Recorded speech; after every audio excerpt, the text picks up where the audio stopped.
Salut les crypto-investisseurs, ici Lionel Tabon, investisseur et entrepreneur libre. Je vous souhaite la bienvenue dans cette nouvelle crypto vidéo. Nous sommes aujourd'hui le mercredi 5 janvier 2022 et je vais faire la mise à jour du marché des crypto-monnaies. Mais avant de rentrer dans le vif du sujet, comme d'habitude, je vous invite à me mettre un petit pouce bleu pour récompenser mon travail quotidien. Et si ce n'est pas déjà fait, je vous invite à vous abonner à cette chaîne en cliquant sur la cloche pour recevoir une notification dès que je publierai une nouvelle vidéo sur la chaîne. Et puis si ce n'est pas le cas, si vous êtes un parfait débutant ou une parfaite débutante dans le monde des cryptos, je vous invite à télécharger librement et gratuitement mon e-book vos premiers pas dans le monde des cryptos. Pour cela, c'est très simple. Vous cliquez sur le lien qui est juste en dessous de cette vidéo, vous m'indiquez votre adresse mail et je vous envoie tout ça dans votre boîte mail. C'est comme ça, c'est pour vous, c'est cadeau. Petit rebond aujourd'hui sur le secteur des crypto-monnaies, plus 0,3% sur le BTC à 46 235 $. Le TH, près de 2% de hausse à 3 808 $. Solana à 168,40 $, le BNB sur les 510 $ dans le vert. On a ICP dans le vert foncé à plus de 36 $. On a dans le rouge le DOT, AVAX et NIR, ainsi que Luna, Algo et le Dodge à 16 centimes. XRP qui reprend un petit peu des couleurs à 83 centimes.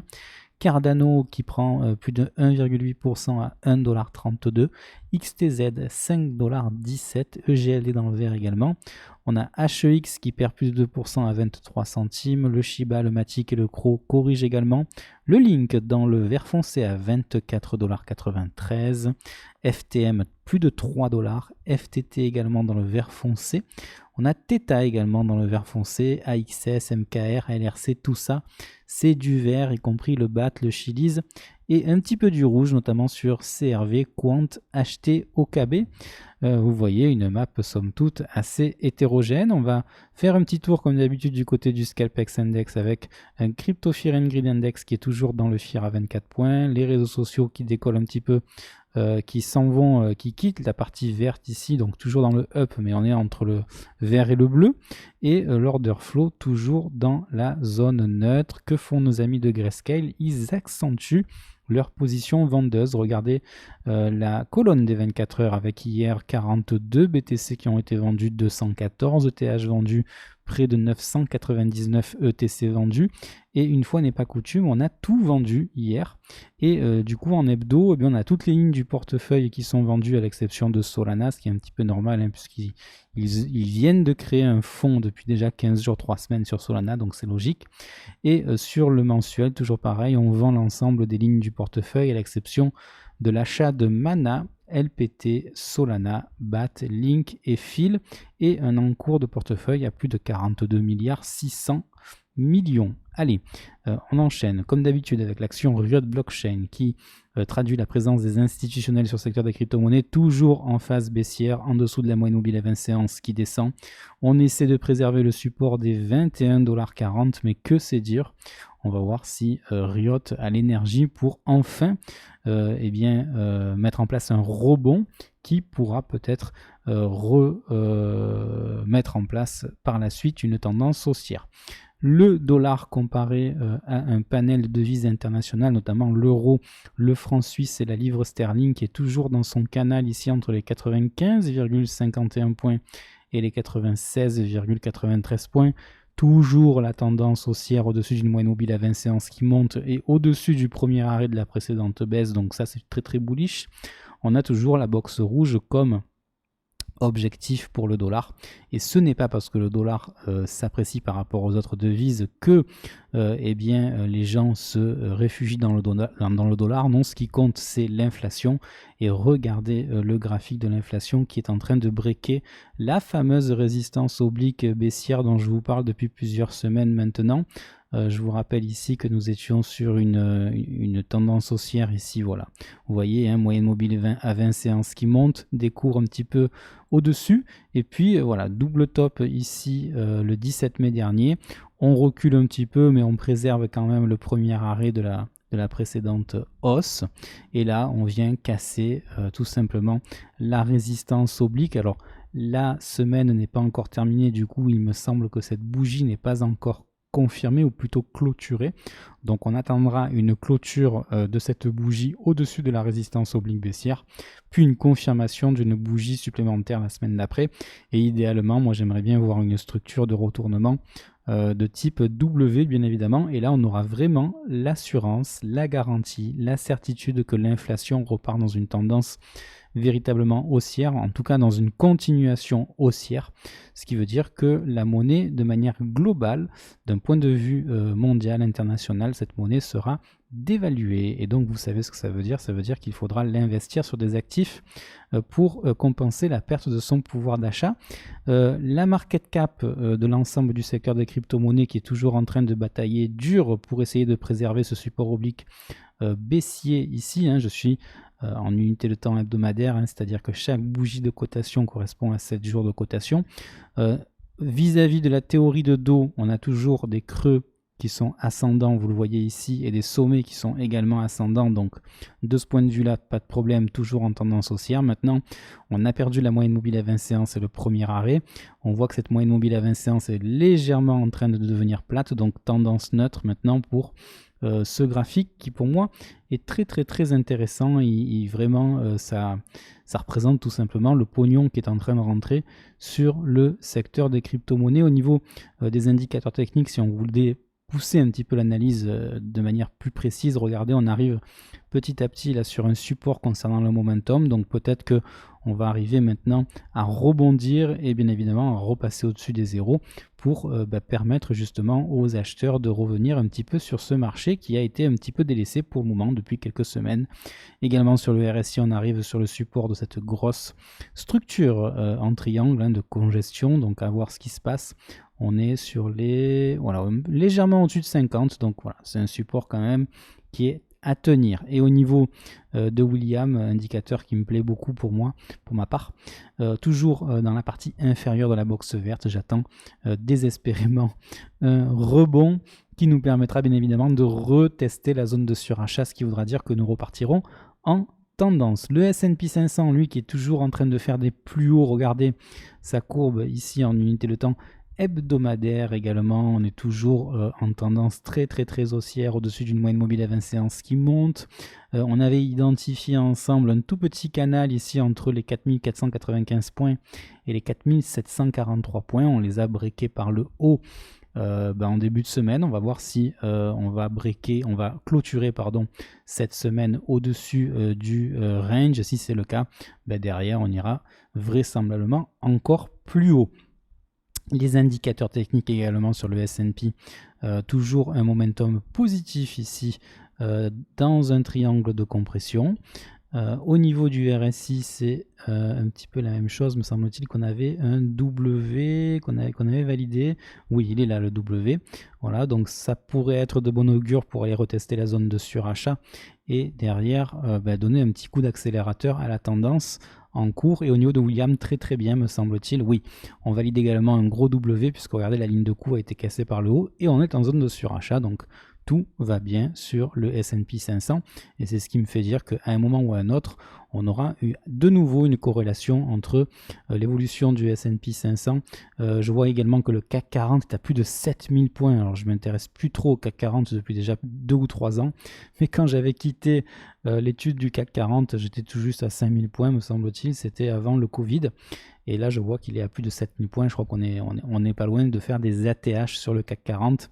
Je vois ici le Dutch Stock également sur les 16 100 points. Voilà, j'ai rarement vu des indices boursiers sur des valeurs si hautes. Donc, est-ce que justement ces valeurs-là vont pas entraîner le secteur des crypto-monnaies également dans une tendance haussière? Ça, c'est la question qui est un petit peu sur toutes les lèvres également. En journalier, le BTC, l'analyse graphique, on essaie de rebondir sur le support des 78,6% de Fibonacci. Ça serait pas mal d'ici de se faire un petit W par exemple, voire même ici un très gros W, vous le voyez ici. Bon, voilà, on fait mumuse actuellement à l'intérieur donc de ce canal entre les 42 000 $ et les 52 000 $. Plus précisément, ici, nous nous situons dans la partie légèrement inférieure du canal. On est quand même encore au milieu, moi je dirais. Mais on est plutôt dans la zone de rechargement à l'achat entre les 78,6 et les 61,8% de Fibonacci, c'est-à-dire plus précisément entre les 45 600 $ et les 50 637 $. On voit d'ailleurs que ben, ce support est en train de tenir depuis déjà quelques temps. Regardez toutes les mèches ici qui sont venues tour à tour et bien rebondir sur les 45 600 dollars. Voilà, donc à voir si ce support va continuer de tenir ou pas. On a des indicateurs techniques qui reviennent dans leur figure de compression, donc le momentum qui reste négatif pour le moment sur le journalier. On va voir ce qui se passe sur le RSI, je me souviens déjà plus par rapport à hier. Ah non, ça c'est William. Et on est passé en zone de survente là depuis déjà plusieurs jours, donc tant que ce sera le cas, ben, on ne pourra pas assister à une reprise de la tendance. Au niveau du RSI, on a cassé ici ce support oblique haussier, ça c'est pas terrible. Par contre ici, si je continue et que je prolonge celle-là, là, même si, voilà, est-ce qu'elle a encore... Oui, c'est quand même l'ancienne résistance oblique et qui pour le moment joue le rôle de support. Donc c'est pas mal. Maintenant, il faudrait valider ici cette grosse figure en forme de W en cassant la ligne de coup ici sur les 51 points. Donc voilà, le RSI en PLS, le William dans la zone de survente, le momentum en territoire négatif, vous l'avez compris, on est bel et bien en tendance baissière dans cette unité de temps. Enfin, tendance baissière. Oui, on a une moyenne mobile à 20 séances qui est légèrement baissière et des cours qui sont au-dessus, même s'il est un peu plate, on va dire que voilà, on est dans une tendance neutre avec un biais baissier. Maintenant, on voit qu'on a une volatilité qui est vraiment en train de se calmer et des spreads qui sont toujours négatifs. Pour moi, on rentre vraiment dans des valeurs maintenant qui commencent à être intéressantes. Je dis pas qu'on va pas aller plus bas, hein, on peut encore aller plus bas. Mais je trouve que voilà, zone de rechargement à l'achat, volatilité qui se calme. Je trouve que là, on est quand même sur des valeurs de Bitcoin qui sont vraiment intéressantes. Je vous rappelle également que il y a quelques jours, je vous mentionnais les contrats d'options et on a des expirations au 28 janvier 2022 avec un max pain price à 50 000 $. Donc pour celles et ceux qui ne comprennent pas, c'est pas bien grave, je vous le réexpliquerai dans une autre vidéo, mais grosso modo, les options nous permettent justement de recter certaines personnes, de faire perdre des gens. Donc du coup, les exchanges, eux, gagnent de l'argent.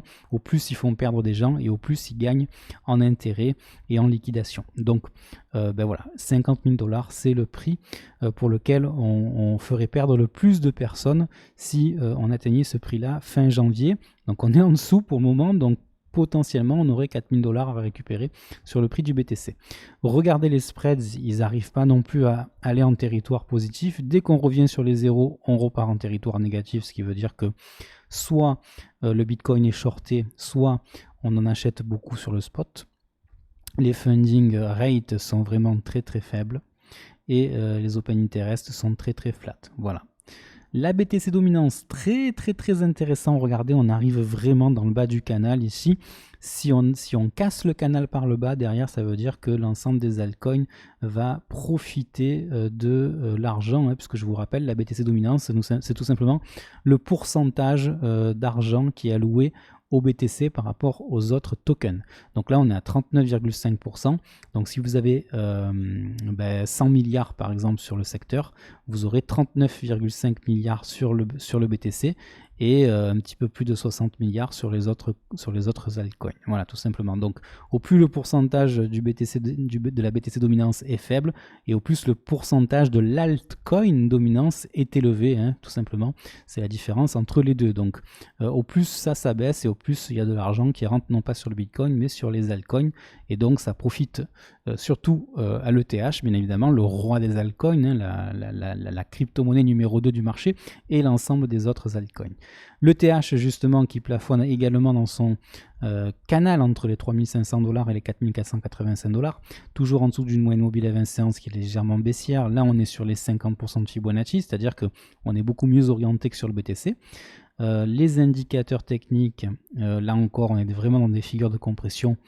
Sur le momentum il est négatif, mais avec un joli W qui pourrait ici voir le jour. On va ici tracer la ligne de coup et on va observer si oui ou non on est capable de casser cette ligne de coup par le haut. Cela voudra vraisemblablement dire qu'on pourra aller tester cette ancienne résistance oblique. D'ailleurs, je vais la colorier en rouge, celle-ci, si l'ordinateur me permet de le faire comme ceci.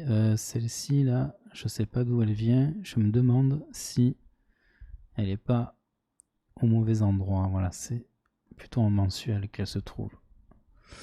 Allez, j'enregistre les modifs. Je passe au RSI.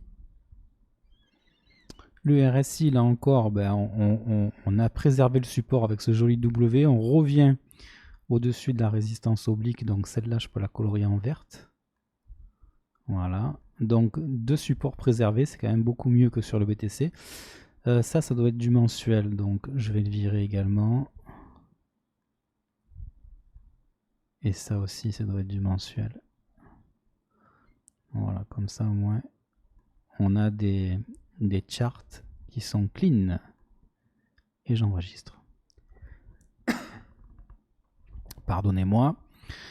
Alors, William, toujours dans sa zone ici, dans la box verte, on a des spreads qui sont négatifs et une volatilité qui commence à se calmer également.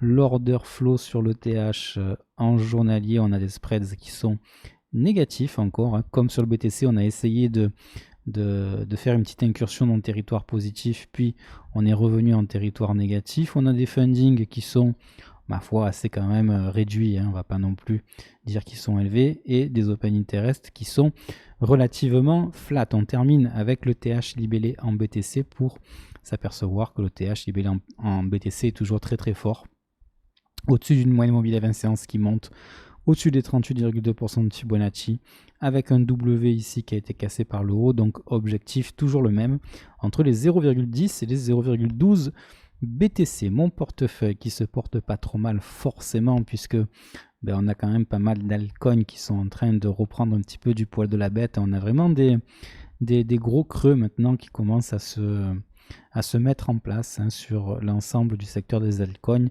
et on est en train, peu ou prou, progressivement de respecter ce que j'appelle la saisonnalité de l'ensemble du marché des crypto-monnaies. Donc voilà, le Google Sheet qui n'arrive pas à se mettre, voilà, si c'est bon là.